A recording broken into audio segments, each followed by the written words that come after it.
महाराष्ट्र में क्या थम जाएगा ठाकरे परिवार का गृह युद्ध? क्या उद्धव ठाकरे और राज ठाकरे के बीच सुलह हो गई है?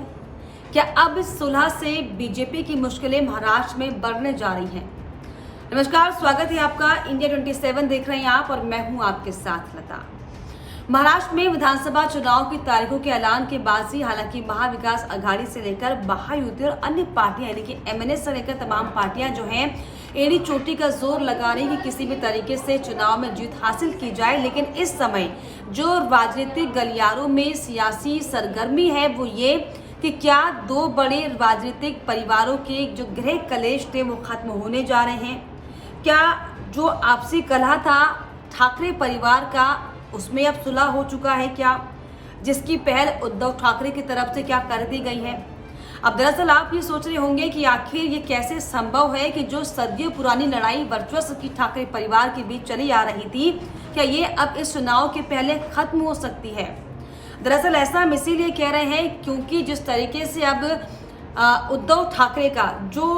मूड दिखाई पड़ रहा है नया वो कहीं ना कहीं बताता है कि हो सकता है कि कहीं ना कहीं अपने भाई के लिए यानी कि जो बाला साहब ठाकरे के भतीजे राज ठाकरे हैं उनके लिए जो है उद्धव ठाकरे का दिल अब पिघलने लगा है। दरअसल राज ठाकरे के बेटे अमित ठाकरे महिम सीट से चुनाव लड़ना चाहते हैं और ये संभवतः साफ तौर पर साफ हो चुकी है बात कि महिम सीट से जो है अमित ठाकरे चुनाव लड़ेंगे। अब दरअसल उद्धव ठाकरे ने ये ऐलान कर दिया है कि महिम सीट से अमित ठाकरे के सामने इंडिया गठबंधन का कोई भी कैंडिडेट जो है उतारा नहीं जाएगा। हालांकि ये कोई पहली दफा नहीं है जब ठाकरे परिवारों के बीच इस तरह की सुलह साफ तौर पर देखने को मिली हो, क्योंकि इसके पहले भी हालांकि 2019 में जब आदित्य ठाकरे वर्ली सीट से मैदान में उतरे थे तो उनके खिलाफ मन से भी कैंडिडेट जो है उन्होंने अपना जो है उम्मीदवार नहीं उतारा था। तो कहीं ना कहीं हालांकि अक्सर हम ये देखते हैं कि महाराष्ट्र में जो ठाकरे परिवार के बीच की लड़ाई है उनमें सुलह होती हुई सुगबुगाहट जरूर दिखाई पड़ती है, क्योंकि आदित्य ठाकरे भी जब अपनी यात्राओं को शुरू कर रहे थे तो उनकी चाची शर्मिला ठाकरे ने भी उन्हें बधाई दी थी और राजनीति में आगे बढ़ने के लिए जो है उन्हें प्रेरित किया था। और ऐसे में तभी ये दरअसल राजनीतिक हवाएं लगातार महाराष्ट्र में उड़ती दिखाई पड़ रही कि क्या अब किसी भी वक्त जो है ये ठाकरे परिवार का कलह खत्म हो सकता है क्या? क्योंकि जिस तरीके से महाराष्ट्र में जो वर्तमान में स्थितियां बनी हुई हैं,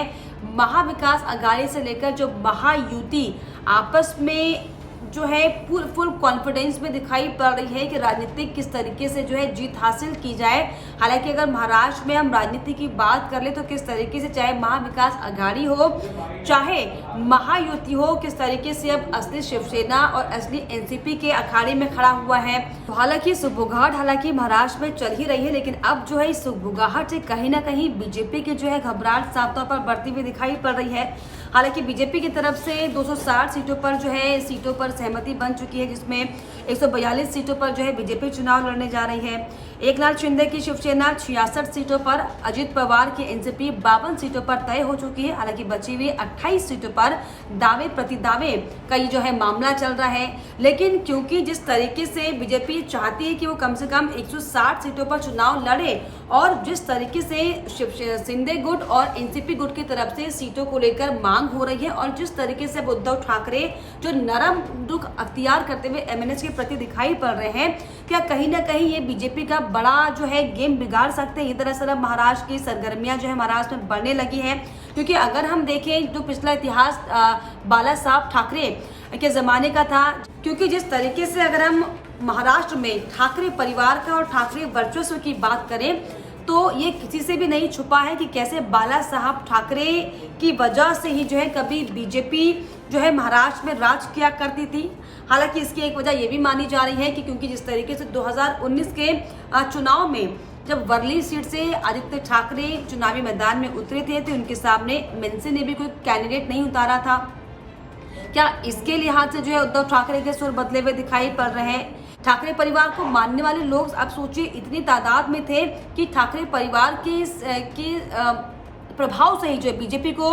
लाखों वोट मिल जाते थे। तो क्या अगर ऐसा होता है महाराष्ट्र में कि जो उद्धव ठाकरे के स्वर जो साफ तौर पर नरम दिखाई पड़, और अक्सर हम ये देखते हैं महाराष्ट्र की राजनीति में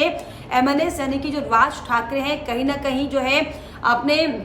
भाई के प्रति भी जो है एक जिम्मेदाराना रवैया अख्तियार करते हैं, क्योंकि जब आदित्य ठाकरे ने 2019 में चुनाव लड़ा था तो राज ठाकरे ने उनके खिलाफ अपना कोई कैंडिडेट नहीं उतारा था। हालांकि अक्सर ये भी दिखाई पड़ता है कि मन से यानी कि जो राज ठाकरे हैं वो पीएम नरेंद्र मोदी की खुलकर तारीफ करते हुए भी दिखाई पड़ते हैं। हालांकि कभी जो है वो आलोचक भी बन जाते हैं, लेकिन क्योंकि अब विधानसभा का जो रण इस समय महाराष्ट्र में है और जिस तरीके की परिस्थितियां महाराष्ट्र में बनती हुई दिखाई पड़ रही है, क्या ये माना जाए कि अब जो उद्धव ठाकरे ने जो सुलह की पहल कर दी है, क्या राज ठाकरे इस पर जो है हामी भरते हैं? हालांकि राज ठाकरे की तरफ से अकेले महाराष्ट्र में चुनाव लड़ने की बात तो कह दी गई है, लेकिन जिस तरीके से जो माहौल महाराष्ट्र में दिखाई पड़ रहा है, कहीं ना कहीं ये संकट की स्थितियां क्या महाविकास आघाड़ी और महायुति के लिए बन सकती है कि ये बड़ा सवाल है। क्योंकि जिस तरीके से इंडिया वर्सेस महायुति की लड़ाई हालांकि महाराष्ट्र में दिखाई पड़ रही है, लेकिन जो हालात चाहे इंडिया की बात कर ले या फिर एनडीए की बात कर ले उसमें दिखाई पड़ते हैं, ये कहीं ना कहीं ये बताते हैं कि हो सकता है कि महाराष्ट्र में अभी भी जो है बड़ा खेला हो सकता है। क्योंकि जिस तरीके से अगर हम इंडिया गठबंधन का जिक्र करें तो इंडिया गठबंधन में उद्धव ठाकरे जिस तरीके से जो बयान तल्ख देते हुए दिखाई पड़ रहे हैं कि तमाम जो गठबंधन के सहयोगी दल हैं उन्हें इस बात का ख्याल रखना चाहिए कि दरअसल गठबंधन ना टूट पाए, इस लेवल पर आकर जो है बातचीत हो। तो क्या ये समाजवादी पार्टी की तरफ इशारा था? क्योंकि समाजवादी पार्टी की तरफ से महाराष्ट्र में 4 सीटों पर जो है अपने प्रत्याशी उतार दिए गए हैं, जिसमें शिवाजी नगर से आबू आजमी, भिवंडी ईस्ट से रईस शेख, भिवंडी वेस्ट से रियाज आजमी और मालीगांव से शाने हिंद को लेकर जो है